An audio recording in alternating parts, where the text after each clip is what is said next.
Welcome back to Junction 119. This is Casen. And this is Kellan. It's good to see you, my friend. Good to see you. Good to see you.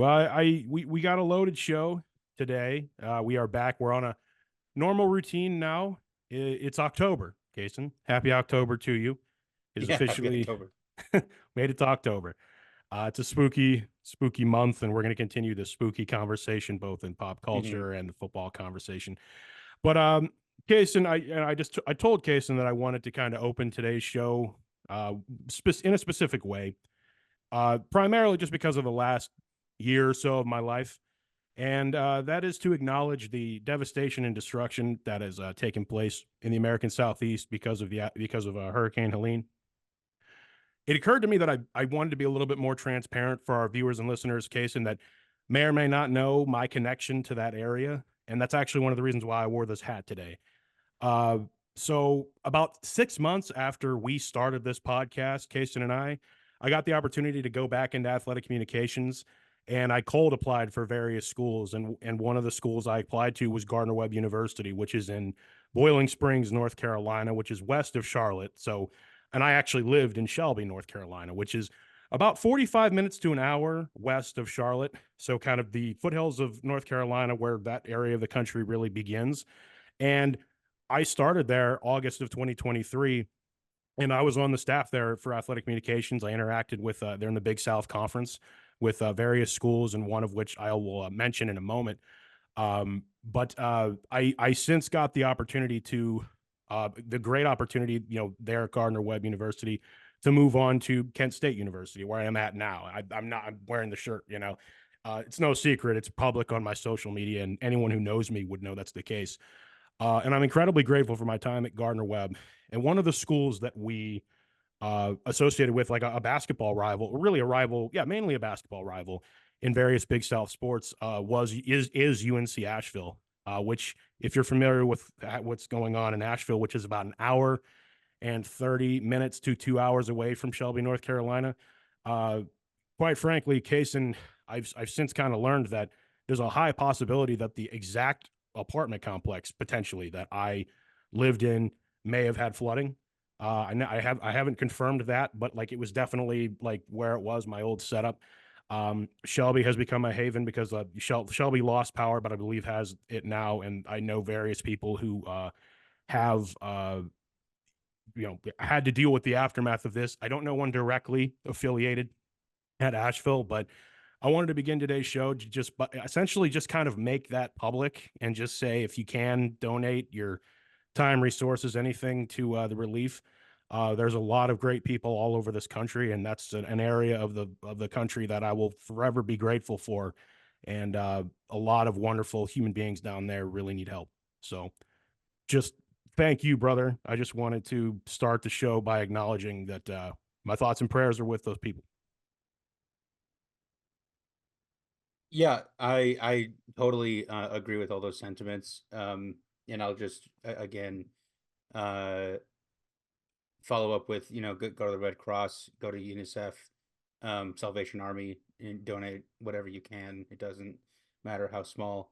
Uh, there's a ton of people that need lots and lots of help down there. And This is yeah, this is probably the worst disaster we've seen, natural disaster we've seen on American soil since Hurricane Katrina.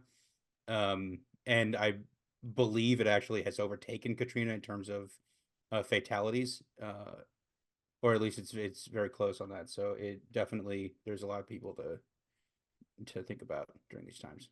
yes, and I will go as far as to say that uh, this time of year, especially considering that it's an election year and other things, there's a lot of divisiveness. But it's been said before, but I'll say it right here on this cast. When you take away the labels, you'll find that there's way, way, way more that brings us together than drives us apart.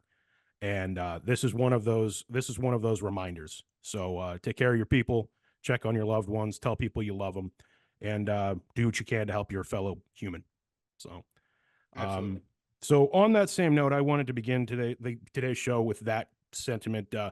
Moving into just a pair of other sad stories. We had two legendary athletes pass in the last week and change, last couple days from when we were going to do this. We're going to start with one Pete Rose, the hit king of Major League Baseball, has passed away. Neither of us are Reds fans, Casen, but obviously it's an acknowledgement of Pete Rose passing. Of course, he got the lifetime ban, which kind of got relaxed over time when we consider that what Pete Rose was actually banned for is now incredibly widespread in our world, right? Yeah, yeah. You I still will can't just bet on your own team, but it is kind right, of like it is right. kind of the immediacy. I will say that friend of the show, Matt, actually broke that news to me. And you, I guess. I don't know if he did for you. But the thing about it that immediately crossed my mind was he belongs in the Hall of Fame in retrospect. And it's too bad it couldn't have happened while he was alive. Uh, but the immediate thing that came to mind was it's too bad that he had to kind of be the sacrificial lamb for sports betting in with compared to what he saw for the rest of his life. You get what I mean? That's the immediate Yeah, thing I yeah. thought of.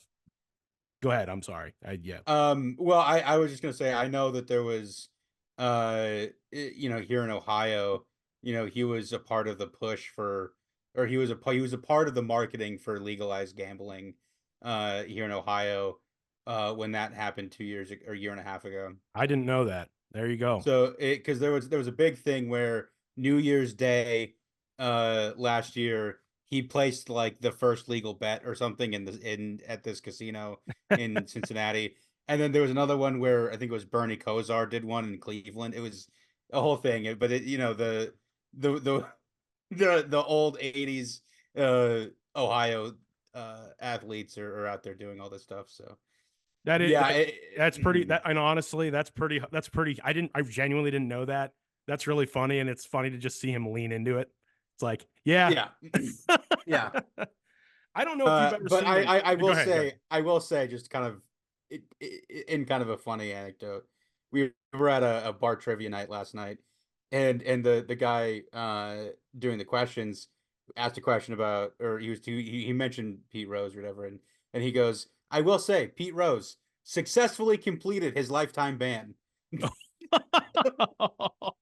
So that's that's you yeah, that is yeah. humorous. Oh So man, but it is a shame that nothing was able to get done because I know there was a lot of push, especially in this wave of legalized gambling to get him, in before because he, even, he was getting up there and so people were pushing to get him in there before he did pass and unfortunately that didn't end up happening. But I hope for the sake of the sport that they, kind of acknowledge that in the wake of his passing and say, okay, we should have done this before, but yeah. here it is. So Well, I said this 2 shows ago, but I'll just go ahead and say it again.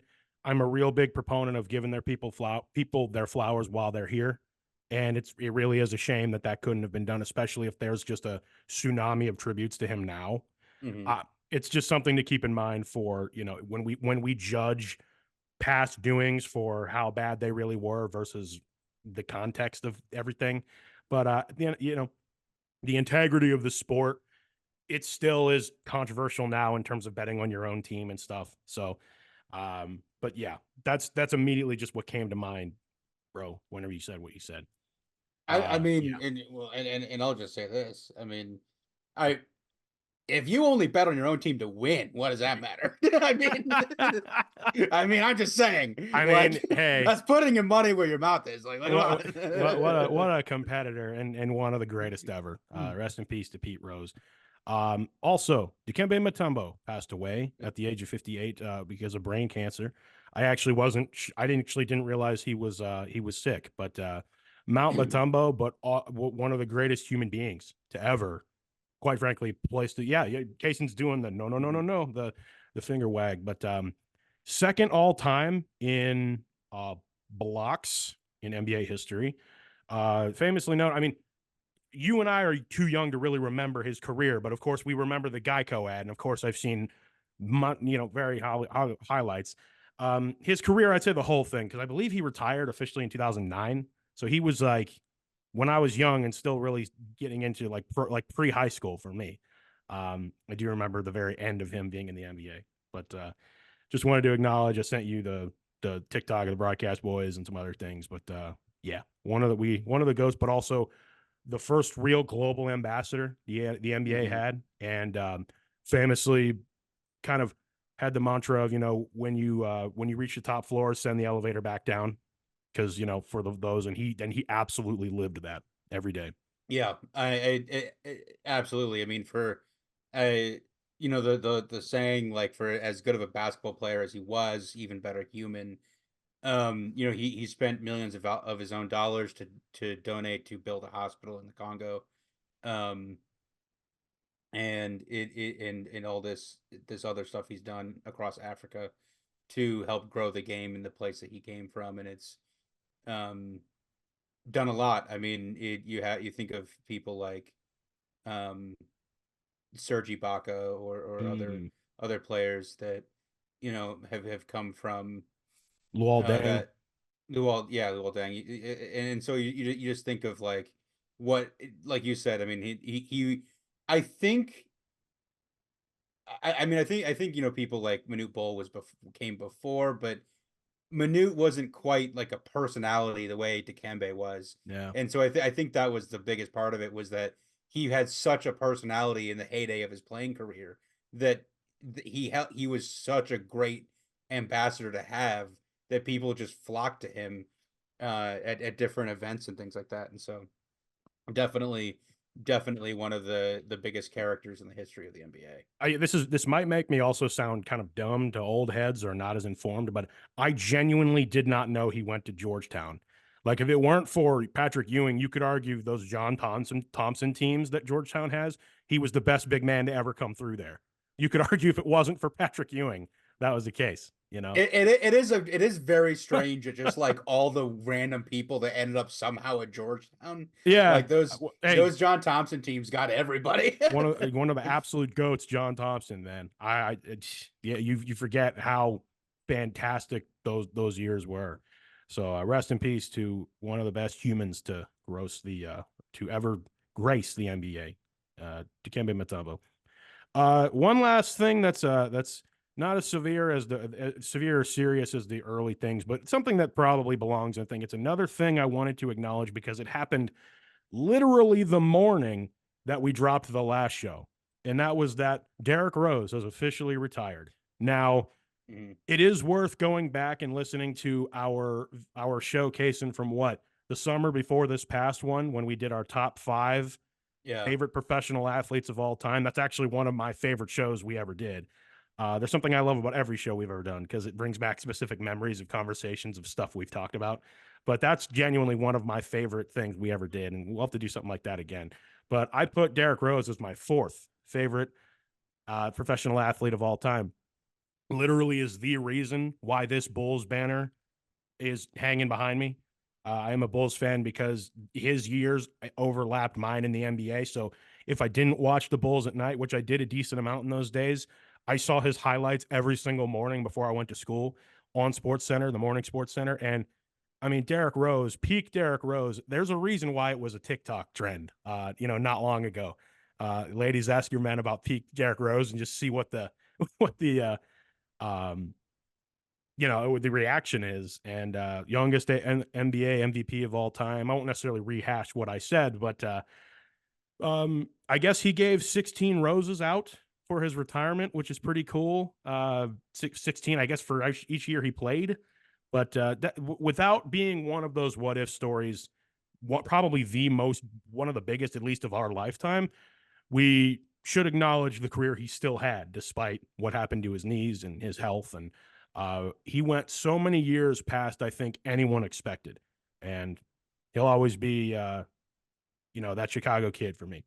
Yeah, no, I remember I was driving back from Cleveland with a friend of the show, Matt, after the Cavaliers championship parade 2016, Cool. the day that he was traded to the New York Knicks.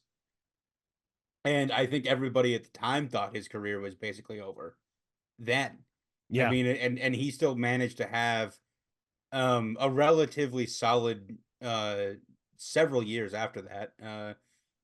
And one of the biggest games, in the last couple of years when he was with the Timberwolves, I think what did he, what was it, like a 50 piece or something? He It dropped was a he dropped a 50 piece, leading to one of my favorite post game interviews in the history of sports because he was so emotional. yeah. It was very very raw. I mean I don't think even he thought that was in him still. Yeah. You know, with Yeah. as I hard as mean, he worked to it was stay. one of those games that it was probably like a peak 2010 game, out of him 2 years ago, Yeah, 3 years ago. So it was a huge thing to witness because I remember that day Twitter was going nuts. People were like, guys, D Rose. dude, It's prime D dude, Rose I just again. remember people spamming Rose emojis, and I'm like, is this for the reason I think it is? And it's like, yeah, it was Derrick Rose.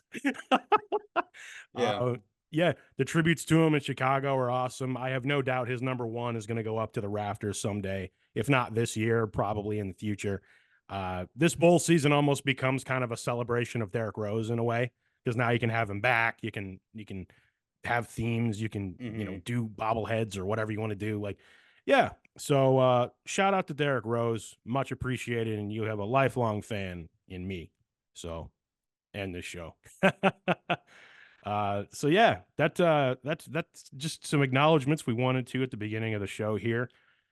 We should probably get to the breaking news that literally just happened as we were coming on Yeah. the Yeah. air, starting We the can get into recording, that. and that's that the Detroit Tigers have eliminated the Houston Astros in the wild card, a 2-game sweep, winning today 5-2. This is pretty amazing. Yeah. It's pretty great. Yeah. I I go couldn't have ahead. happened to a better team. Yeah. Yeah. You want to talk a little bit about what you just texted? Because I was sending here. You got AJ Hinch. Oh yeah, yeah. Well, somebody pointed out on Twitter that the Houston Astros streak of 7 consecutive ALCS appearances has come to an end. It started with AJ Hinch and it ended with AJ Hinch It sure did. in, It in the sure opposite did. dugout. But Opposite uh, dugout. I will say we will be hopefully getting Jim Nye, the baseball guy, on here probably our next show to talk about the postseason. Ideally, we would do it at the very beginning, but it's just now the wild card. But that's literally James's squad that are on just this improbable run to not only mhm. make the postseason, but now aren't they on to Cleveland now? That's the Yeah. next round, isn't it? So that's about to be insane. Your division series with division rival. Yep. Uh, I starts Saturday. that's going to be bananas. So we will be into it by our next show. So Yep. that's going to be something. So keep your eyes on that. I'm very excited because I wish I could go on a mini Pirates rant right now, but I will save that for the actual baseball show because Casen, quite frankly, I am to the point now where the Pirates have made the postseason so little years in my life that I root for other people's teams. So going into this postseason, I'm like, okay, I'm for the Tigers, the Guardians, or the Orioles. The Orioles have always just traditionally been my AL squad. So I'll be happy if any of those teams win. That's not who I picked to win the World Series. I still think it's going to be Yankees Phillies, but Hmm. I hope not. I hope I'm wrong. But yeah, I love this time of year. I acknowledged it's October. It's time for the greatest sports month there is. Absolutely. Absolutely. So I have to say, Kason, to open our college football conversation, the best wide receiver in college football right now is 17 years old. He was born in 2007, and that would be Ryan Williams with the Alabama Crimson Tide. Because I don't, yeah, go ahead. I'm not gonna yeah, yeah. One of the or second best in college football, yes. Mm-hmm. But I think we can agree that the best wide receiver in college football is 18 years or younger. Um, that the currently probably the two favorites to win the Blitnikov are either Ryan Williams or Jeremiah Smith Yeah. from Ohio State. Two two true freshmen. Jeremiah's 18 and Ryan Williams is 17. It's incredible. I mean, these two dudes are monsters. They both had highlight like Odell level like insane Oh, yeah. catches over the weekend. Um, there was I will say I think for my analysis of them playing, Ryan, I think, is a better like route runner and like physical like ability to kind of, move his body to get around stuff. Jeremiah, I think, is a better like hands catcher. Like he straight up is like he had multiple one-handed catches against Michigan State. Yeah. He just has like glue on his hands 24/7. Um, so each good and things in their own right. Just different styles, but To un- absolutely got to give them props. to open this suitcase and unpack it a little further, it's the best game of the college football season so far that we've gotten was that Georgia Alabama game that took place last Saturday night. That was an instant classic, to be expected, but honestly, for an entire first half, nothing like that looked even sort of the case. Yeah, Alabama was blowing the doors off of Georgia for the entire first half, and it so went vehemently the other direction. I mean, it was 30-7 at halftime, and interestingly enough, like I was still watching, but I was kind of checking in on other games. I had the game on a television and I was playing college football 25. So it was kind of like, okay, well, I'm definitely going to keep watching this. So I did see like the entire comeback. And I gotta say, Kirby Smart is an amazing coach. I just that needs to be said right now. He sounded so determined at halftime. He was like, "No, keep doing what you're doing, keep plugging away, keep scoring."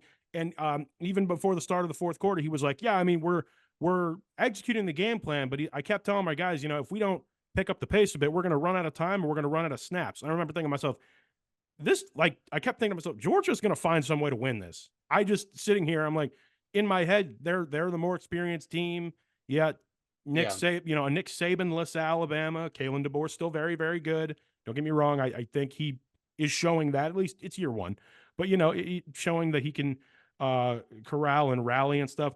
And then when they actually took the lead, I thought to myself, Georgia's about to. I mean, literally, I think they were about to shatter every school record and top 5 record in terms of a comeback. Um, had they hung on to hang on to win. But then Milrow just bombs it to Ryan Williams, and it's like, oh, okay, I guess Alabama wins. uh, yeah, yeah, instant yeah. classic. Go ahead. That was No, that's my train of thought during all of no, that I chaos. will agree with you. Is that like you saw the halftime score and you're like, oh wow, and then you saw out of halftime and you kind of saw Georgia being able to kind of pick it up. They were getting more done offensively, and Alabama was kind of starting to stall a little bit, and you were just like, is Alabama gonna blow this? Are they gonna blow this? You kind of thought this ain't looking good. These are like what 20 unanswered points, something. That I was like, And then this. like Georgia just kept chipping away, and Alabama kept like not answering them. And then you were like, and then Georgia took the lead. You were like, okay, I guess I Yeah, guess I guess we've seen Kellan DeBoer. yeah. I mean, that was insane. Yeah, I also did have the overwhelming sense of no matter who loses this game, they're fine. I still feel that way about Georgia in terms of the Yeah. playoff. Like right now, at this very second, I feel that way. But it is worth acknowledging Georgia does ultimately lose that game a week after they looked incredibly beatable against Kentucky. Not the best. I want to say, even said it during our last show, they are good for one of those Now games per September, and then they lose. now So, here's the thing for Georgia too is Georgia looked incredibly beatable against Kentucky. I'm sure Alabama used a lot of that game plan to how they were able to counteract in the first half against them. And then here in a couple weeks, they got to go to Austin yeah, to play Texas, and then 2 weeks after that, they got to go to Oxford to play Ole Miss, yes, and then the week after that, they have to go to Knoxville, or they get Knoxville at home.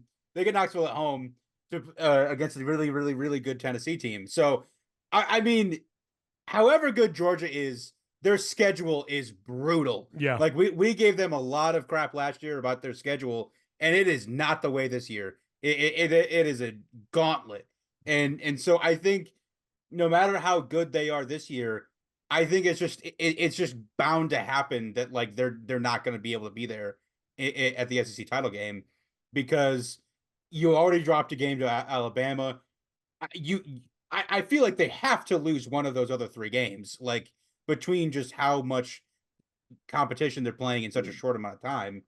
I feel like that's just one of those things where they have to be dropping one of them anyway. But and then I you look at a team like agree. Alabama, they play they go to Knoxville to play Tennessee the same day that Georgia plays Texas, and then they play Missouri and LSU and Oklahoma, which are lower tier. Like there's a Tennessee, but then that's kind of a bit of a drop off when you're talking about comparing against kind of the strength of schedule. So I think it's incredibly possible that both those teams drop another game, but that's just where we're at with the strength of these conferences like the SEC and the Big Ten, where losing a game doesn't exactly mean the end of the season for you anymore. So No, it doesn't. you've got plenty.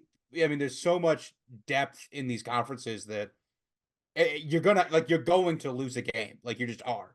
Right. And we collectively are going to have to accept that. I think that because now there is a 12-team playoff, it's not going to be Mhm. weird seeing, oh, okay, a 3-loss team's in there. Oh, okay, a 2-loss team's in there. Yeah. Like, okay, like everyone's going to have losses. I don't care if they're the 1-2. Now, granted, I'm on record saying that if we ever get an undefeated 16-0 team, they're the greatest ever. I don't care what Yeah. anyone says until someone does it again. That's the greatest college football team ever. If anyone is actually able to run the table in this new playoff, give it to them.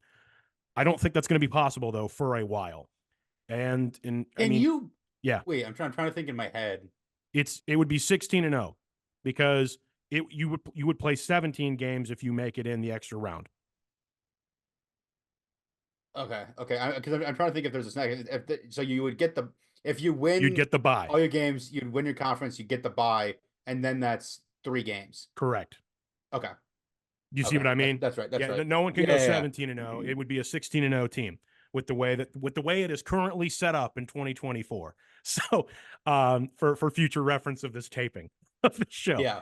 So anyway, uh, it's not uncommon. Like we're going to see teams with that many losses, and so when you look at the losses, and it's like one of Georgia's loss, like if they do something like run the table or something, Lord forbid, with that schedule, well, then, yeah, I'm going to sit there thinking, yeah, their one loss is to Alabama, but well, look what they did. You know what I mean? The resume is going to be that much more Hmm. impressive. I agree with you that both teams are likely to lose again. And I think that's going to be like more of a norm. It's not like a loss is not going to be seen as a season killer like it used to be. I don't know what that does to the sport, but I do like the idea of, okay, we had 1 to 2 bad games. We are caught. These are still student athletes. I don't care what you say. The door is open for you to potentially lose and still be okay. Because the reality of the situation is that like that's like how the NFL is. You're not going to win I every.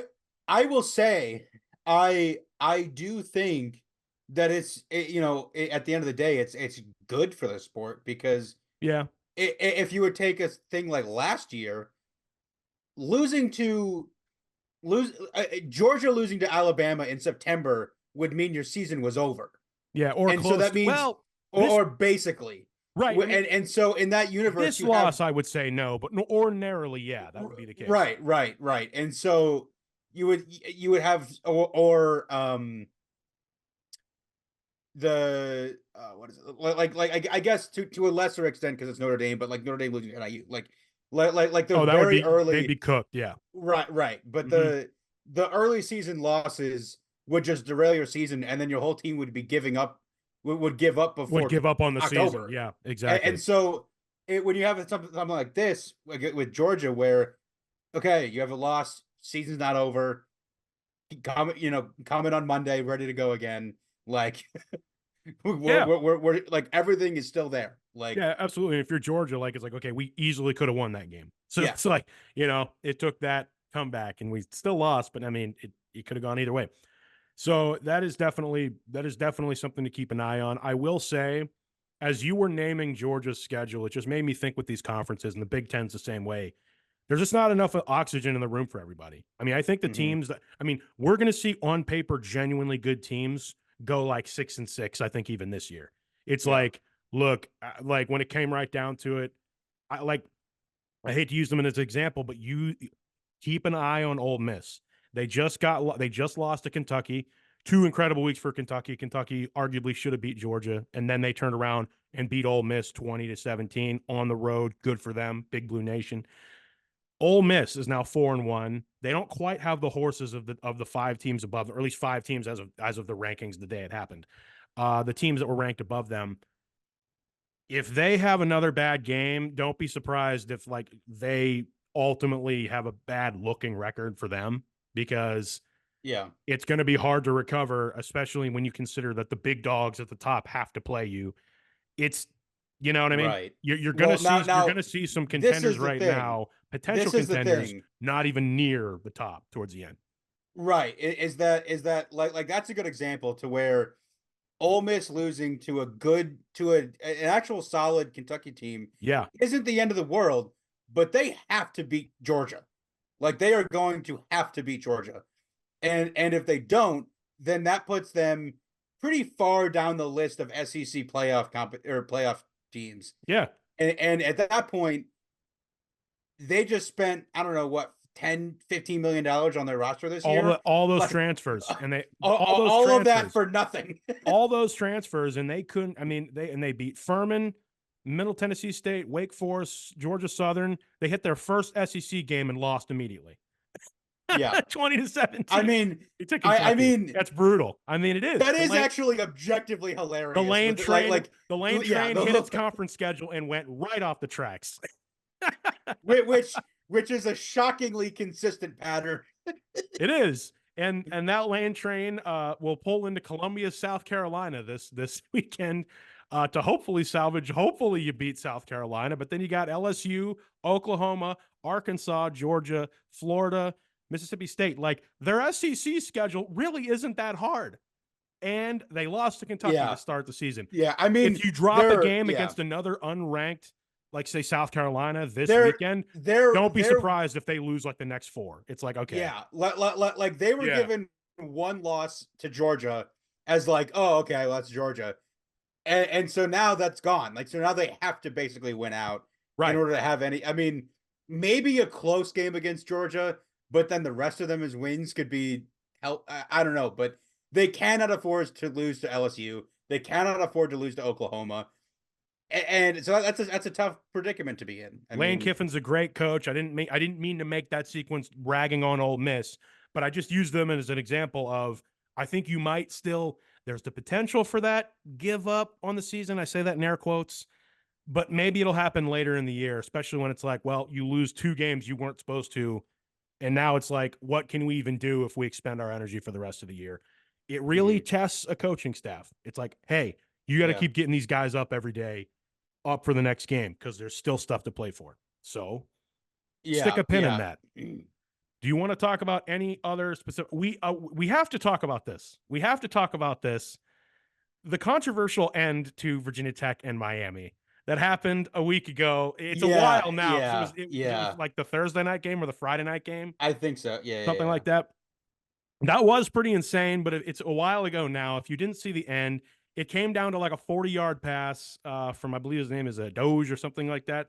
Doge, their quarterback at Virginia Tech, to beat Miami. And by all intents and purposes, the Virginia Tech receiver comes down with the ball. The DB for Miami Hurricanes comes up with the ball. And the ruling on the field initially is a touchdown. I think the crowd got excited when Miami guy came up with it, but they ruled a touchdown. Then it's just a really, really, really long review, and they reverse the call. Miami wins. And immediately, Casen, you texted me, ACC rigged. Yeah. I was like, if you weren't trying to look rigged, you could have fooled me, because that looked about as rigged as possible. Someone got on that phone and said, you make sure Miami wins this game now. Well, it's just incredible when it was awesome. When you have a situation to where like the announcers are like, I mean, like they're like, I don't see indisputable evidence. Like, I don't know how you can change this.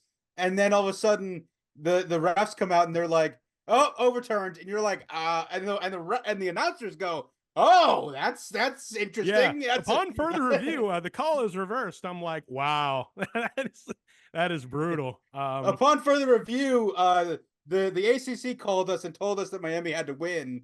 Yeah. Yeah, it's better for the ACC if Miami at number 7 continues to stay undefeated. And it's like, wow, okay.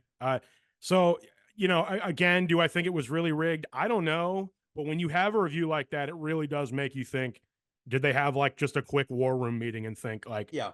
go ahead and,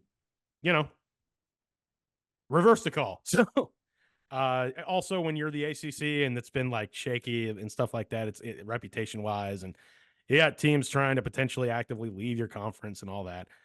That's that. I mean, hey, yeah. I just wanted I to will acknowledge that. say, Yeah. I've talked with with friend of the show Matt about this, and maybe you too, but I think I might have mentioned on the show before too, but that is why every team needs to get one vibe flag every game, where the coach can just throw the vibe flag, and that basically cancels any review. It cancels. It's like, oh, this guy had a really sick one-handed catch, but his foot came out of bounds. Vibe flag, that counts. Vibe flag. wait. What does the vibe flag do? Does it make it automatically unchallengeable? Yeah, well, it basically negates any like anything where it's like if he steps out of bounds, nope, he's in bounds now, first down. Like it's just like if a play is so cool that 30 guys in a bar would just go nuts if it counted, then it should count. That's like what was it, like the Chiefs play like a year or two ago when Travis Kelce yeah, exactly, threw it 100%. across the field just out of nowhere, and then it was Travis Kelce back. lateral that was called back for holding. Yes, and I will say 95% of vibes flags would be used on offensive holding calls. Yeah. Yeah, well, yes, that's the bad thing. Like a coach would expend it like in the first series, and it's like, well, you could have saved it for something later in the game. Vibe flag. That's like, honestly, that gives me flashback. Do you remember when Buffalo Wild Wings had the thing where it's like hit the overtime button and like and then it's like conspiracy with the officials? I'm thinking that makes me think of that. Yeah. The vibe flag. Yeah. For the record, Casen, if any corporation out there starts a marketing campaign where that like is a thing, we deserve a cut because that's your idea. Yeah. You deserve a cut. That's actually not mine. That's 100% your idea. Anyway, the other college story that I did want to get to before we moved on from the NFL, unless you wanted to talk about more games, was the fact that we've gotten more news with this conference realignment. We've talked for a few weeks now about news out of the Mountain West and contradicting things and what could happen, what could not happen. But Gonzaga has like officially joined the Pac-12, haven't they? Yes, yeah. So to back up with some of the pieces of the pie, I think we did talk about it last week that there was Brett McMurphy was reporting that Gonzaga was going to go to the Pac-12 as a full member, but they don't have football. So essentially like for basketball and all the other sports. Right. Which is great because it fits the footprint. I mean, it's in Washington. It fits, it's we talked about it in the last show, yes. But then there was a lot of disputing because like McMurphy was reporting it, but then Nicole Auerbach and some other people were disputing that and saying it wasn't actually done. And then fast forward a week later and it's done, it's official.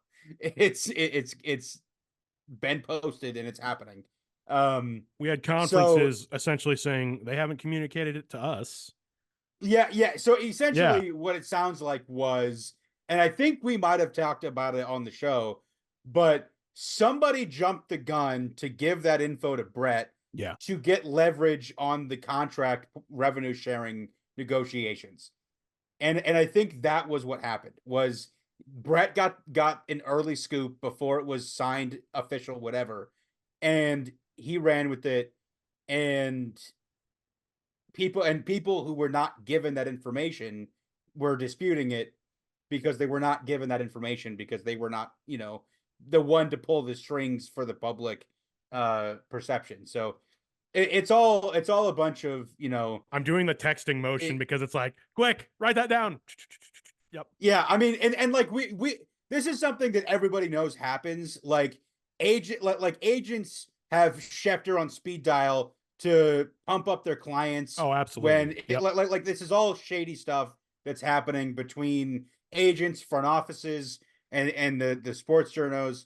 And so It's a strategic use of the sports yeah, journalists and the yeah, insiders by the, I don't want to say corporations, parties involved.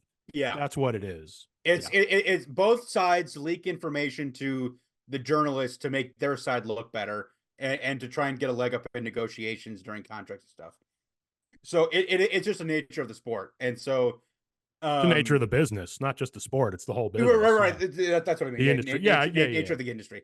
And then so with that, the Pac-12 still needs another member because they need an eighth football full member. Yeah. We need a football school.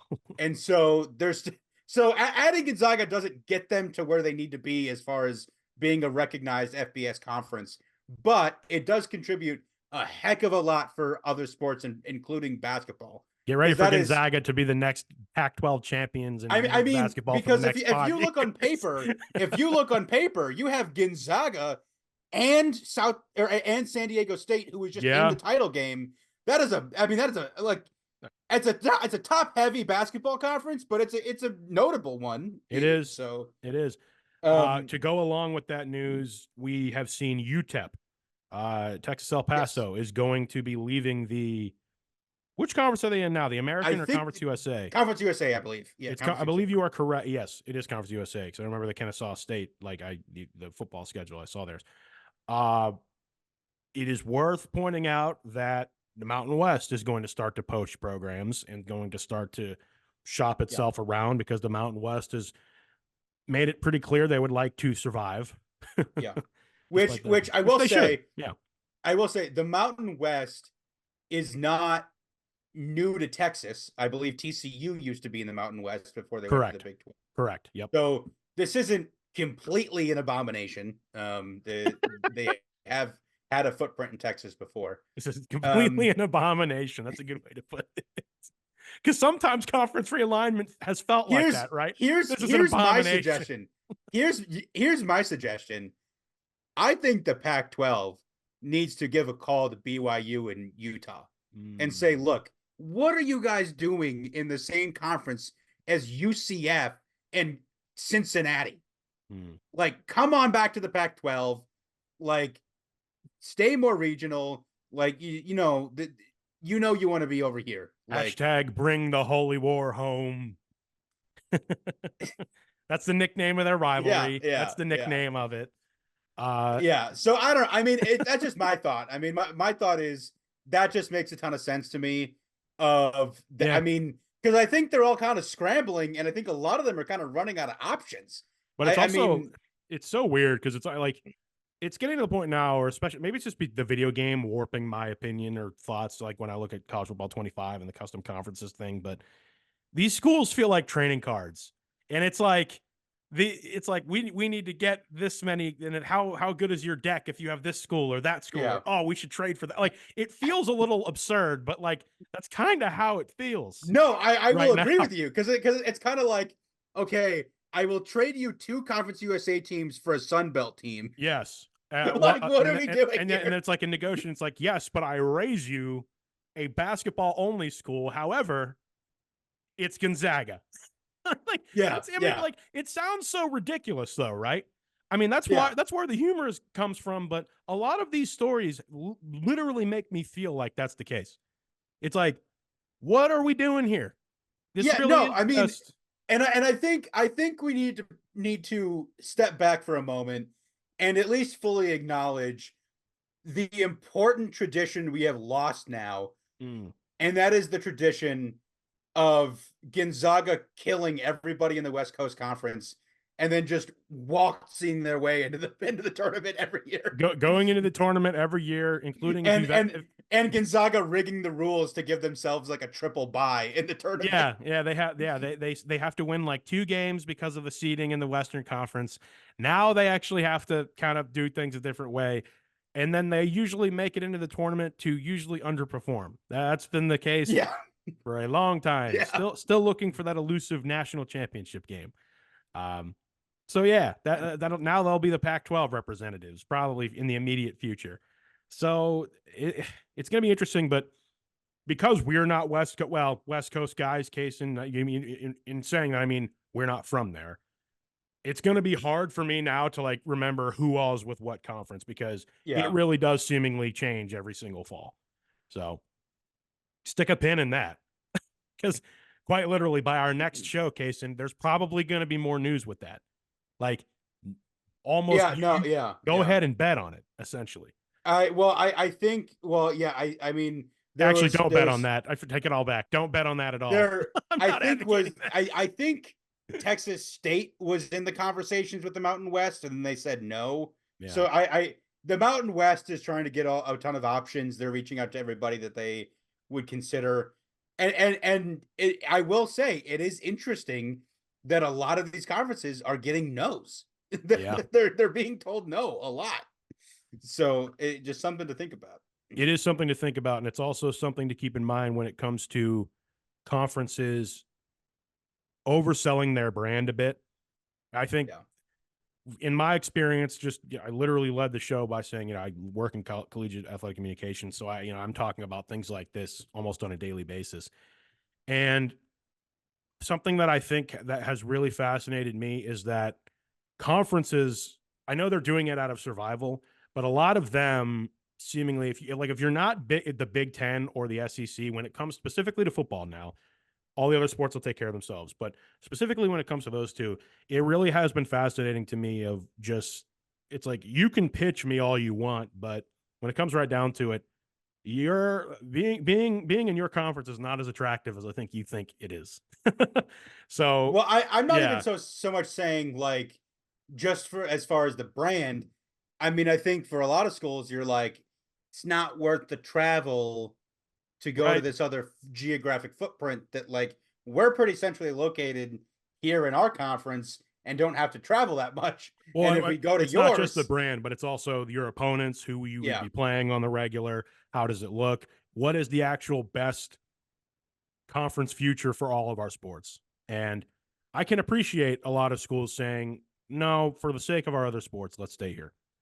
So we need, which I will say is very interesting that the idea of Gonzaga agreeing to do that is very interesting it is. because they were attuned to a certain level of competition in their conference, and then they're agreeing to kind of go upper to an upper Yep. tier, I would say, with the Pac-12, and then also just willingly give up all of their built-in advantages for basketball and say, yeah, we'll compete like normal in the Pac-12, and and actually forgo just being guaranteed a tournament spot. Absolutely. So this is the last, I would say, how about this? This is the last week of college football upcoming that is kind of a dud in terms of before we hit the real big, not, conference matchups. Yeah. I did say to someone, and maybe I even said it on this show, that the non conference seemingly kind of lost a little bit of its flair this year because so many of these games that we used to look forward to are now conference games. I will agree with that because correct, but also from what I have seen, there that could change in the future Yeah, because I've seen reports, you might know more about this than I would, but maybe. the SEC and Big Ten are basically they're in negotiations to basically rig the ESPN Invitational playoff. And they're like they get to tell ESPN and whatever how many spots each conference gets for the Yeah, playoff. and well, and Yeah, it's whether like they want to whatever, rig but it so that they play more of each other during the actual non-conference is one thing, but one way around that is that both conferences can just start playing more conference games earlier in the year. right, Like right. And so literally, that's just the thing that I was going to say was that part of that negotiation was there was talk of the Big Ten and the SEC kind of coming to like a scheduling agreement yeah, to where they would like have some kind of rotational base of like they would play, a team from the other conference or whatever. So yeah. it'd be interesting to see if that happens because then that would make the non-conference like actually interesting.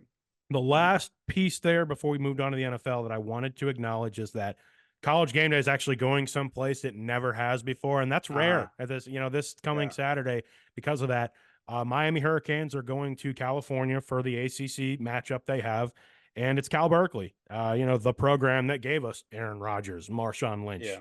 others, not off the top of my head, but I got Jared Goff, I think, as well. Hmm.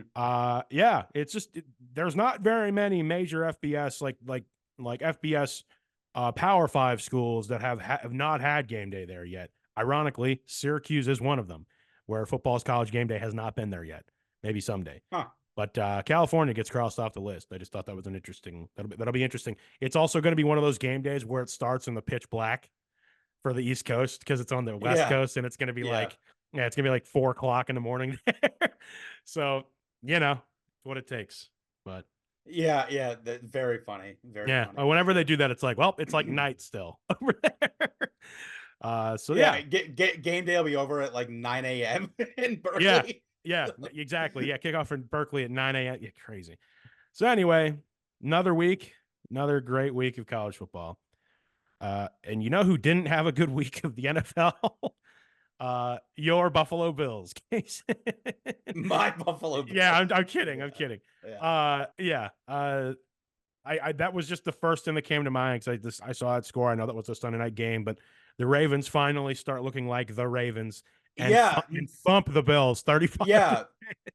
Yeah, no, I will say that's the thing. I mean, we saw the Ravens kind of struggle for the first couple weeks, and the Bills look very dominant, and then here we are, and the Ravens, look like they figured it out again, It was the and the power of Baltimore native Angel Reese being in the building. They foot on the gas and did not look back. yeah, and the Bills looked like we thought they would look all year. Yeah. Yeah, so what remains to be seen which version of the team is the actual identity, but it just, goes to show you and reiterates that, and any given week can give out an opposite result. Any given Sunday. Haha. I will Yeah, yeah. acknowledge that the Steelers lost, and this was the first week I was actually able to watch them beyond week one. So I couldn't watch the previous 2 weeks. Mhm. Steelers lost to the Colts, 27-24. And my Joe goodness Flacco, baby. gracious, if it wasn't the return of Joe Flacco, just to look across the sideline, and I was like, oh no, their backup quarterback is Joe Flacco. And I knew we were cooked. Ironically, the Steelers, like Georgia, almost came back and won. I'll Yeah. say that Justin Fields, I was asked actually a couple days ago, do I think Russell Wilson will see the field for the Steelers at any point this year? My short answer is yes. I'm inclined to believe that, mainly because if Fields is in a situation where he's having to rush for 2 touchdowns a game, eventually I feel like he's going to, knock on wood, get injured. I hope it's not that, but it's a great investment in the backup QB. I lean towards he'll probably have to start at least one game. And when that happens, who knows what that looks like. But objectively, Fields is playing well. Steelers just didn't get it done. And shout out to the Colts. They came right out and played well. So Yeah, no, I think I don't even think that that's entirely necessary. I think it's just if Russ is, healthy enough to play, and then the Steelers are in a position to where they lose this game, they lose next week, and it's just kind of like, okay, I mean, Justin's not playing bad, but like, we're still losing. so like, let's see if Russ can change something, Yeah.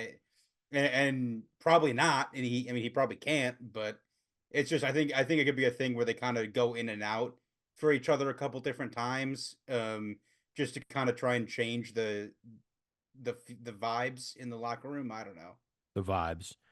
There are still 2 undefeated teams in the NFL. And if you had told me that one of them was going to be the Vikings, I would not have believed you. Not even the normal Vikings. This is the Sam Darnold Vikings. Exactly.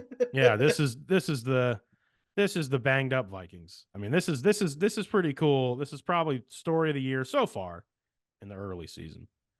Thoughts? Anything?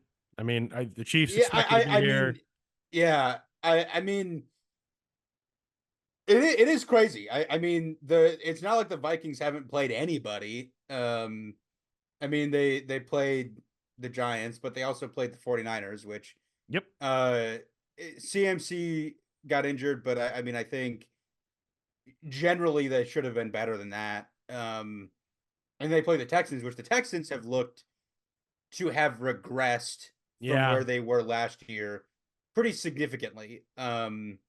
Which is interesting. I they're don't know still, for but they're sure. still 3-1, and I will say that the Jacksonville Jaguars are 0-4, and That is, I will say that the Jaguars being 0-4 immediately after paying Trevor Lawrence a ton of money is is a train wreck. I it's a mean, potential train wreck. it's Potentially, a potential train wreck. It is yeah, it's heading towards disaster because now at 0-4 you're like, I don't know if you, I mean, you can't really fix the ship and get back into the playoffs at this point. right? I And mean, so if you're sitting there in November at 2 wins, I mean, I think Peterson's gone. wow, I mean, definitely. man, that would, and it's and he was essentially shipped out of Philly for not quite this, but it eventually like started pretty good and then went bad. Yeah, You know what I mean? Went which sour. I think is now becoming clear that that is sort of the pattern, is that he can come in somewhere, get results, but then for whatever reason his message just kind of falls on deaf ears and everything just gets worse. Yep. Uh, Um and we'll see. I mean, I and will. I'm just saying a Mm-mm. lot of similarities between Trevor and Carson Wentz. That's all I'm saying. Very I very mean, interesting. I I'm will just saying. I will say that I did say last week that like stick a pin in it, but Trevor Lawrence might like actually just be bad. He might not be that great. I mean, they are losing because of his direct lack of play, among other reasons. But like, he is not getting the job done. So it's just something to definitely, most definitely, pay attention Mhm. to. Sorry to say, 4 games into the I season, you start to really see I trends. will put this, I will put out this theory that I have, and it's only because I kind of genuinely sort of feel bad because of the situation that he's in. I think Trevor got the yips from his injury last year. Mm, I think he the same thing kind of happened to Baker a little bit, that's true. but like I think so. I think Trevor got injured a lot worse than anybody thought last year, and so he was playing through injuries, and he was not making throws he was used to making. He would have to change his mechanics to make them, and he lost faith in his own ability to throw the football. Mm, And here we are. He's probably better, but he's now having to deal with probably some incorrect mechanics that he had to overcorrect for with his injury, and he still doesn't have faith in his own ability to throw that to where it needs to be. Like, when you look at somebody like Trevor, who quite literally never lost a game until he got into the NFL, yeah. he not so much, I mean, not so much his fault. It's just he doesn't know how to handle adversity in football the kind of way that you would have to deal with that. Yeah. And I think he's probably definitely struggling with um a lot of situational problems of like how like what am I doing wrong and like how do I fix it? Yeah.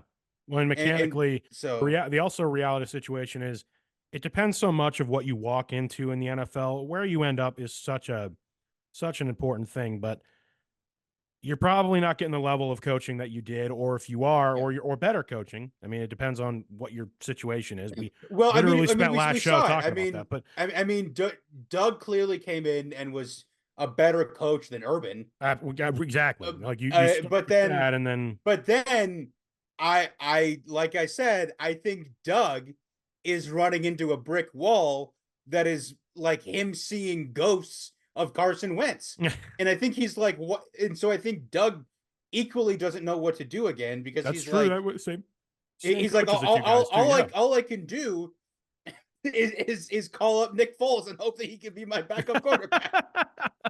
Like, that would be pretty wild. They're skidding right now. When you get 4 games into the season and you have yet to win, Yeah. it is getting worse. Like at some point, you are what your record is, and we are teeteringly close to that period of time. And we've hit October. It's time to see. It's time to kind of put up or shut up. Like, all right, that's actually one of the reasons why I was kind of happy as a fan the Steelers lost, because I was like, like at least that loss is under the belt. The Steelers don't have to be one of those teams where it's like, oh, 72 Dolphins. Ooh. Um, I wanted to bring two things back around real quick. Um, just because I'm bummed that it happened with my fantasy team, but Rashee Rice may be done for the season. We don't know yet. Literally, as of this taping, we don't know yet. Literally, because Patrick Yeah. Mahomes might have taken his knee out, so that's unfortunate. My fantasy team is getting banged up left and right because I also have AJ Brown waiting for him to come back, as are the Eagles, who got destroyed by the Buccaneers. But I did want to talk about this story, Casen, because it was new as of Tuesday. And then is that Devontae Adams has requested a trade from Hmm. Vegas. He obviously originally went to Vegas and wanted to reunite with his Fresno State teammate, Derek Carr. Does he get traded? And who's it going to be? Two. I will say probably only because the Raiders don't really have much to play for. True. I mean, they did win on Sunday against the Browns. They're 2-2. But They beat the Browns. I think it'll get to a point where it's just kind of like, all right, we just gotta get this out of here, and because the distraction's a bit much. Um, Yeah, I mean, I will say the whole Devontae Adams to Vegas thing was sort of a disaster from the beginning. It was. Um, Yeah. him leaving Green Bay was a shame. Uh, I think in my head, um, maybe the Dolphins. I don't know. I mean, I'm just trying to think. Yeah, well, I'm leaning to the I'm motioning to my Steelers banner behind me. I mean, that's entirely possible too. I mean, it's just I don't know who'd be willing to give up Exactly. Like they're the draft capital to get him for exactly like essentially a rental.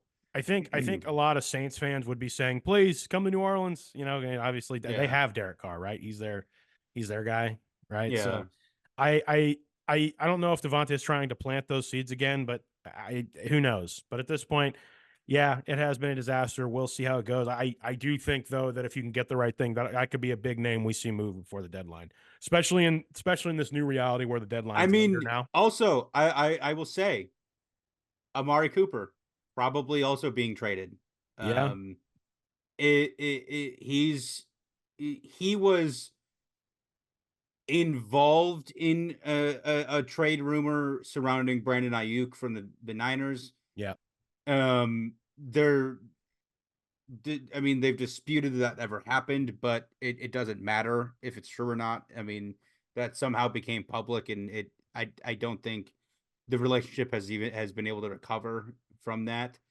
And they just have not been able to really get him involved in the game plan the way he was last year. And so yeah, Amari Cooper might be, someone else.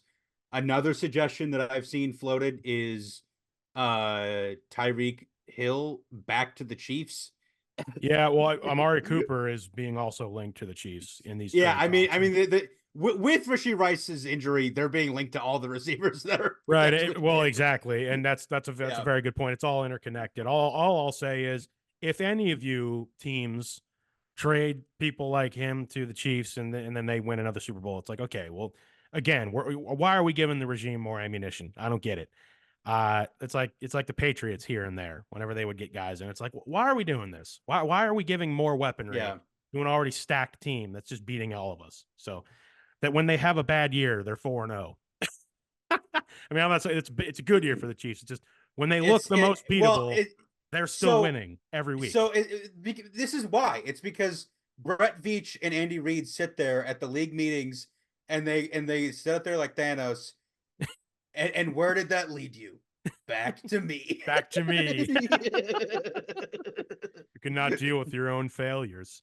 Oh, that's great. So that's where things sit. Those were just a handful of NFL stories I kind of wanted to get to.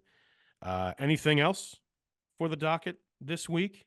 I mean, I'll just say the Browns suck and they're Well, awful. I text you that every time they lose every week. That I this is mean, I will say so here's the thing. I will publicly say what I have mentioned to somebody else before. I think people are losing their jobs this year. oh, It absolutely. not Yeah. entirely because of I don't know for sure if it's like worth firing like a two-time coach of the year for this because he doesn't control the roster. But I do think the general manager is getting fired. I mean, I like him as a person, but it is becoming abundantly clear that his draft classes are awful Yeah. and he is very bad at assessing talent. That's just become very clear. I mean, it does get to a place where you see the roster and you look up and like the previous 3, 4, 5 years worth of guys are either not on the team or the draft picks just haven't been good. And it says, Yeah, okay, yeah. Like you look at this yeah, team and you're like, all these dudes who were drafted are like not good, and you're mm-hmm. like, okay, so clearly there is something wrong with There's a it. fault in development and or the like you said, talent assessment.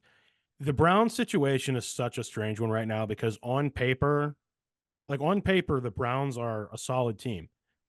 Really on paper, they're very similar to the Steelers. Solid defense, should be a contender level with the defense they have. One of the best defenses last year. They were a playoff team. Regardless of the situation contractually, on offense, you should at least have someone who's capable enough to put together a steady enough offense to score you enough points with the defense to win. Steelers and Browns are actually very similarly mechanically built right now, roster wise. And I commend the Browns a lot for that and Stefanski and the current regime and everything, regardless of contracts. Again, we know the elephant in the room. And that being said, I can't blame some of the things that have happened to this team early in the season on just the Watson situation. I just, it's not just that. You can't scapegoat him all year for everything wrong with the Browns. And it sounds like that's kind of No, where you've come I around that's the to. thing. Yes.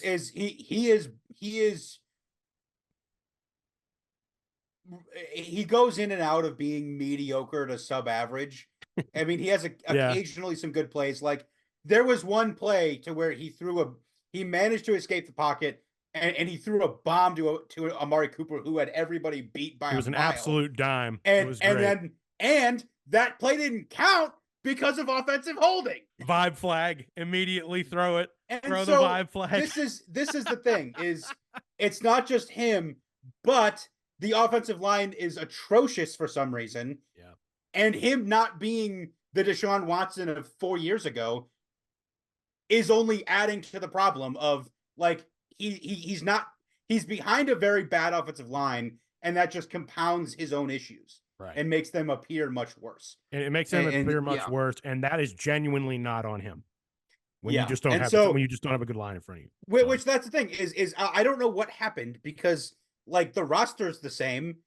I mean, you're telling me that Bill Callahan leaving as the offensive line coach means everybody forgot how to play offensive line? yes, like he that's was their exactly offensive what it line means. coach.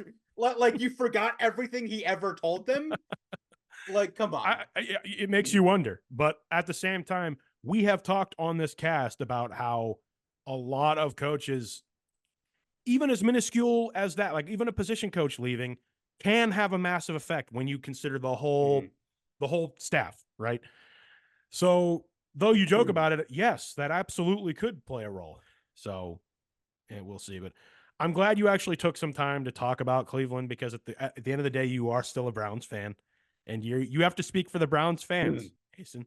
You have to. Hey, Quinn Ewers, do you like living on a lake? Hey, tank for Quinn Ewers. Do it. Add to the Yeah, list of yeah. add another name to the list of the jersey at quarterback. Yes. So stick a pin in that. Let us know about any of those stories or anything we talked about. As always, we appreciate just the sports talk. It's probably, I don't know, 60 to 70% of our show a lot of the time.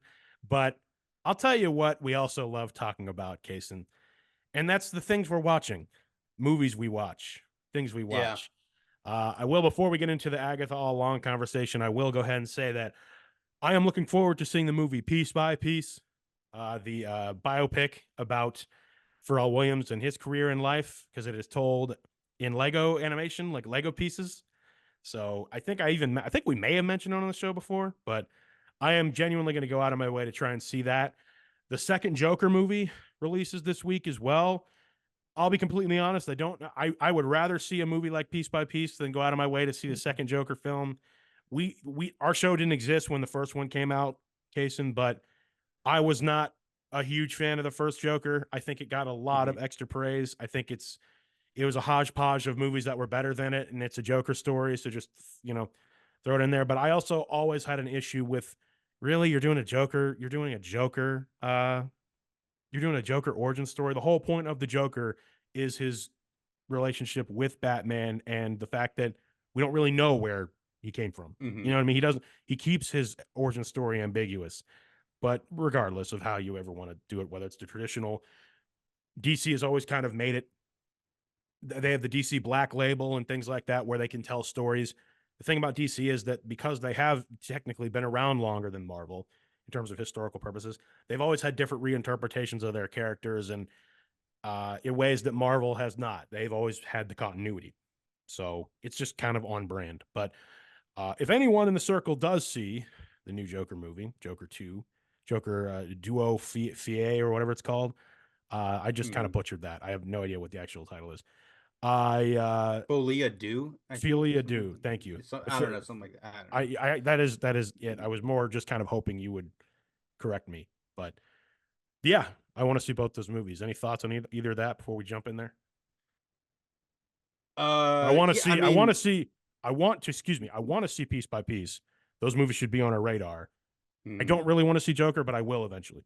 I will also note that there is a John Williams documentary coming out on Disney Plus that will go through his career of making, the most famous soundtracks in the history of Hollywood. So I don't know off the top of my head when it comes out, but it's coming to Disney Plus, so you can look that up. No, I mean, when I think of like Bach, Beethoven, Mozart, like of our time, he comes to mind. Hans Zimmer comes to mind. Just some of the greatest music ever composed for movies or otherwise, right? That is very, very cool. Shout out John Williams, probably the GOAT in terms of score writers. Oh, yeah. Yeah. So let's be 100%. checking that out as well. If that wasn't on your radar, it should be.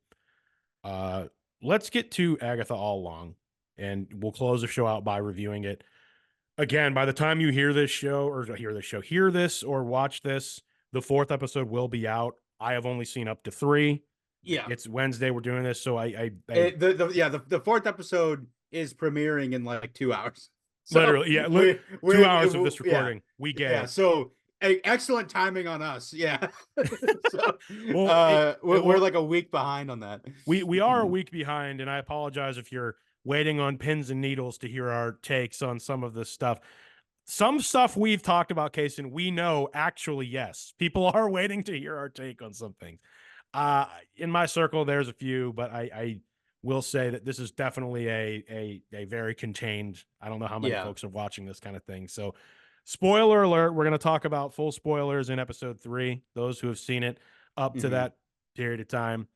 I will say that we may or may not end up even talking about it next week, depending on what's on the schedule.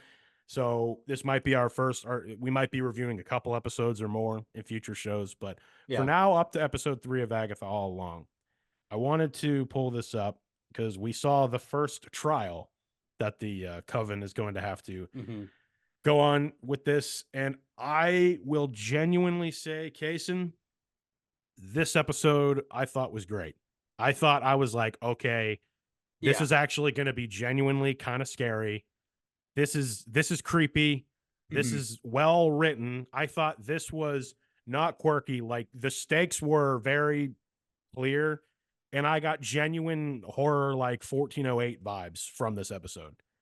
Yeah, no, I think what I found interesting in sort of the development of the personality of the show Mm-hmm. is it's kind of fun to be able to watch the show through the lens of somebody who's straight up like a villain. Like you are straight up not supposed to be rooting for Agatha Yeah, she's because she definitely is like a villain. she's straight up evil. Yeah, she's not. Yeah, she is not a good. Like at least like as like of right now, she is not well, a good it's just like straight up person. like part of the factual backstory of Agatha Harkness is she sold her kid so that she could have the Darkhold and be an all powerful magical witch.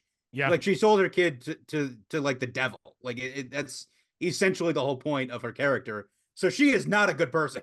no, and I will say that in that piece of dialogue, Casen, where we learned that information, we finally heard the name Mephisto. Justice for Eric. Yeah. Justice for Eric. Yeah, somewhere I need to track that down on New Rockstars because somewhere Eric Voss his just absolutely lost his mind. That's no question about it. I mean, we spent an entire season of WandaVision talking about Mephisto, and then they just said his name in episode 3. Driven solely almost entirely the entire internet by that man of New Rockstars. Mephisto, it's gonna be him. And then casually, I'm like, I saw that episode, and I'm thinking to myself, I could hear Eric Voss cheering from wherever he was. Yeah. Like, yes, I just absolutely. Mephisto is essentially the MCU's devil, you know, and that's so. Yeah, I mean, it deals with like, wow, we're dealing with some really very straight up evil things, like Doctor Strange level threats here. I mean, seriously, like that's a really bad dude. So we heard the name. Will we get it in some? I want to back up a little bit because we learned that the teen has a sigil on him, which essentially is a spell to where he can't say his name, or at least they can't hear. His name has been censored to this group of people. I have no idea if that means he's censored to everybody, but to the witches, he says his name, and it's just like this, you know, squiggly line. Yeah. It's a censored thing, and I will say one of the cooler effects in the show. I love that whenever he says his name, and it's like, oh, okay.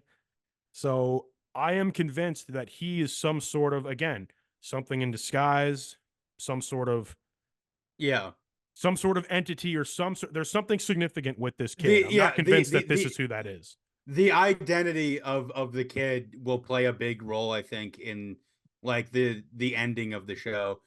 No question.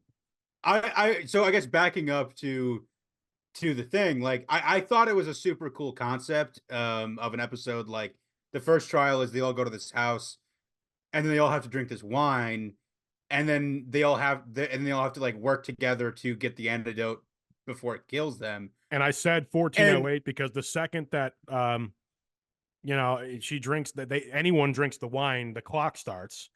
And if you've ever seen the movie 1408, you know, it's supposed to be no one can last an hour in the room or whatever. It's a creepy movie. It's a horror movie. Be careful with that.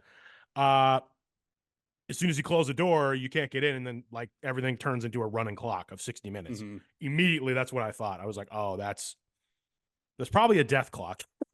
That's immediately what I thought. And I thought it was interesting at like at sort of they continue to hammer home that like this was all Agatha's idea, but she is not a team player. No, and that she doesn't drink it, and then so like she's behind on the clock with them from everybody else. Yes, very good writing. I thought that was very cool. I thought it was very interesting the way that dynamic worked. And then slowly, as they're going through trying to get they have to get different ingredients for the potion and stuff, they all kind of individually face these like demons. I don't know if they're like I don't know for sure what it was, but the one girl saw her mom, but then everybody else was like directed to just different kinds of things that were horrifying to them. It looked well. We don't know the full backstory, right? We don't know, like. I assume based on the one character, because I don't know necessarily. Well, I guess I do have them in front of me. the Alice Wu, yeah, Alian, or no, her name Alice Wu Gulliver, the Alian one is the one who saw her mom as that witch. And my thinking is that each person saw something having to do with their past. Yeah. Because Jennifer Kale saw just this guy in the kitchen who then tries to like drown her. Like that was some sort of like, I am assuming that everyone saw something to do with their past, because one of the cool things that I also recognized, Casen, during the episode was, oh wow, Agatha's gonna hit all these late. And then they're literally about to do the last part of the potion, and then Agatha's backstory, her hallucination hits, right? And it's the cradle, and then it's the dark hold instead of a baby in the cradle, and which was an incredibly powerful visual. I was like, okay, Yeah. that is really scary. But also, it's almost like these trials are designed in some way for you to either have to come to terms with your past and deal with how that tortures you, if you will, or not. Because I assume, I don't know if everyone's gonna have hallucinations, but I assume we're going to learn more about everybody through this. And then of course, conveniently, the way it goes right now, the teen was underage, right? And it just turned out that like someone who wasn't poisoned, the blood of someone who wasn't poisoned was the last piece they needed. So yeah, I mean, just a very powerful thing of like, okay, so she's going to hit all these late. And then the last thing right before was that. And then of course I thought to myself, they have the, and I could see it coming.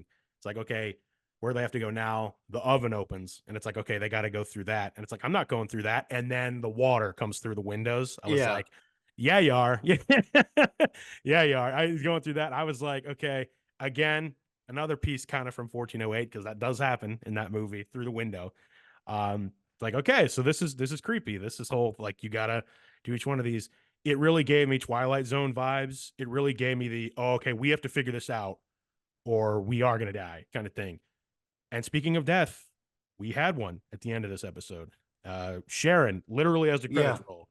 I guess it's implied she didn't get the antidote in time, kind of thing. Yeah. Kind of show. I mean, I don't know if that's going to stay the way it is or not, but assuming it is, she was the one person cruelly brought on this whole thing by Agatha, and she's the one kind of normal person there. And unfortunately, that happens. And it was kind of a moment of, oh no, the stakes are high in this. Like, we are actually, like, these can end you essentially. I was genuinely taken back in my seat by that. I was like, okay, so this show is not going to pull punches, seemingly, right now, 3 episodes in. Thoughts on any of that? No, yeah, I totally agree. I mean, I think that it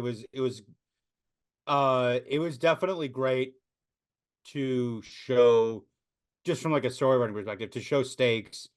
And it was a very interesting thing to note that, like, basically this person that Agatha kidnapped essentially lured in there to this adventure was the first one killed. I mean, and it almost happens however, in the beginning because she strays from the road and then like it just turns yeah, into quicksand. And it's like, oh, okay, you could have told the one normal person that you don't stray from the road. What, you brought me on this supernatural adventure. yeah, like she doesn't know anything about this world, and she's, yeah. So I think that it was definitely a good start to the storyline with the Witch's Road. I like the haunted house aspect of the environment they were in. Like, the whole, like, almost the entire episode just took place in the living room. Yeah, I mean, like, essentially. And so it was great to just kind of see the actual strength of the writing of the conversations and things. That right there is how you don't blow the budget up. I was literally like, hey, Right, that one precisely. whole episode was like just one set. Now, if they do have like literally different sets per episode, one will be like, well, okay, this Yeah, I thing mean, has the Disney budget. I don't know for sure how much it probably cost with all the water and all the different That's effects true. they had with all that stuff. But I mean, as far as the budget, I think it's safe to assume it's less than the Acolyte. Yeah. I will genuinely say that so far all 3 episodes of this show have had at least 1 to 2 moments of, "Oh, wow, that's actually, like, really scary." Like, for me, I was like, "Oh, Yeah. that's actually, like, that is actually terrifying if you're not, like, old enough to be watching this, or, like, the stakes of this are high," you know, Yeah. and I commend Marvel for that, because I really, do you remember back when it was, like, Multiverse of Madness, and it's like, when they first announced it, wherever it was, Hall H, years ago, Kevin Feige tried to walk back that whole, the original director was like, "It's gonna be the MCU's first real horror movie," and Kevin Feige was like, "No, it's definitely not gonna be that." Uh, and also, I thought to myself, "Well, yeah, if they were ever really gonna do that, it wouldn't be in a project in a movie, it would be something like this, you know, where they sprinkle the elements in there." And they're doing it, and I so mean, far doing it very I well. I It think it was definitely, I think, like the first toe dip into The horror multiverse was, elements. it was. It was clearly a Sam Raimi movie. Yes. And then this is sort of building off of that, because again, it's the witches, the magic vibe, and all that stuff. And so it's building off of that, and adding a lot of like thriller components, and just honestly, so just some scary scenes and things. Some disturbing imagery, Yeah, like some yeah. actually, let's mess with your mind kind of things. And there's been at least 1 to 2 moments in every episode so far where I'm like, "Oh wow, that's actually, like, we got to deal with that." Like, Yeah. yeah. So far I am enjoying it. I if I, I'm yeah, I'll say, yeah, I'm enjoying it too. I'm excited to see where it goes. I'm intrigued to see where Aubrey Plaza's character comes back in. right. Because I'm curious to see where that goes from here. I mean, it's Rio Vidal is her character's name. Obviously, she's a big draw to this show. She wasn't in this episode at all. Episode, quite frankly, didn't need her. Um, Mhm. I do also say there's what, 9 episodes of this thing, and we're on 8 or 9, episode 3. yeah, I yeah. think that the stakes are going to get pretty high in this, at least for this group. I don't know how Agatha changes as a character, but I really do hope that even if she's not a changed character, because I think we sat here and agreed that Echo, by the end of her miniseries, you can't really call her a hero, but she has at least come to terms, and the conflict of the show was resolved, you know? Yeah. I think that is going to happen to Agatha as well. Part of me really hopes though that they don't, I don't want them to turn her in necessarily into a good guy by this. I just feel like that would be the very cliche thing to do. But I really do hope that it looks like it's going to force her to come to terms with her past. And whether it's atoning for her past actions or not, but I definitely see Agatha still as the protagonist of this story. And like, she's the protagonist of this story, but she's not a good person. Rio is the antagonist of the story so far. I will say it is also something to just as we get more characterization into Agatha as a character, it's interesting to compare her with Scarlet Witch, Yeah. and sort of the dynamic of that, because Agatha is selfish and usually always out, or in things for herself, and she doesn't really think about others. Wanda went psycho and did damage to the world. Like Yeah. she is like I like on the surface, she kind of has always had like a general seemingly caring personality. And it is also wild to compare. Agatha gave up her son to get the Darkhold. Wanda got the Darkhold to get her kids back. Right.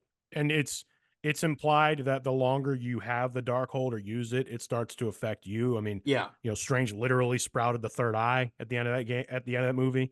Again, that was right before we started this show.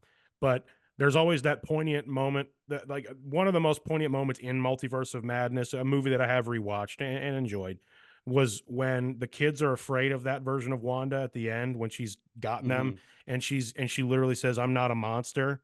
And You're supposed to, as the audience, sit there and think, I don't know, you've been pretty terrifying and a monster very much for this whole film.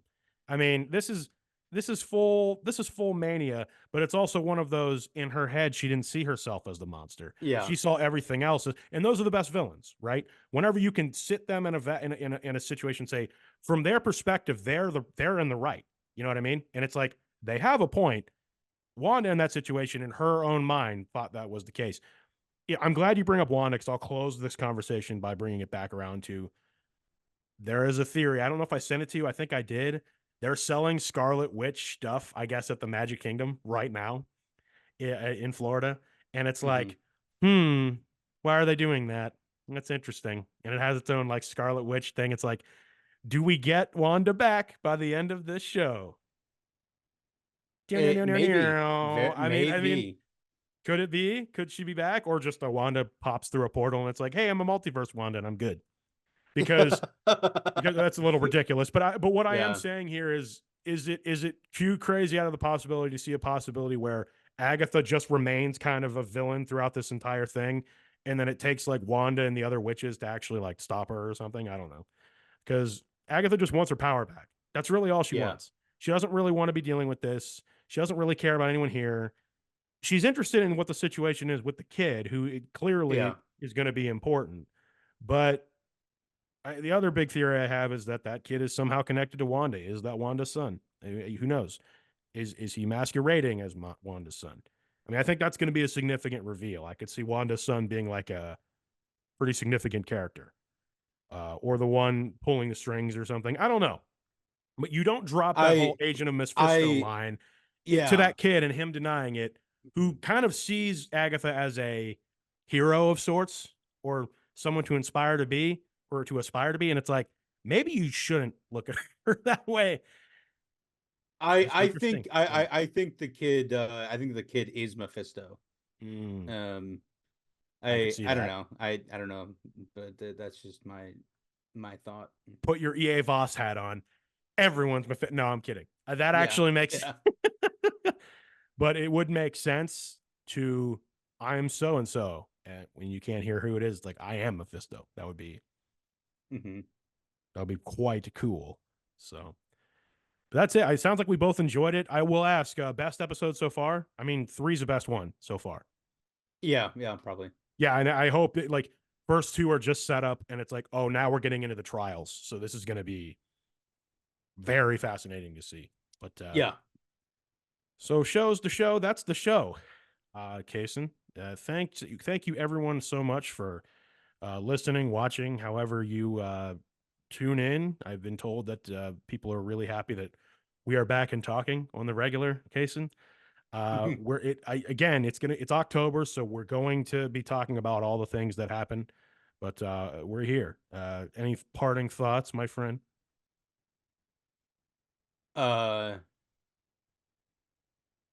No, not. I think I've said enough. I think I've said plenty. No, go Chiefs, no go Browns, no go obscure thing that you spent time talking about. Yeah, sure. Yeah, go Chiefs. Go there we go. Well, this is Kellan. This is Casen. And we'll see you as always on the next stop.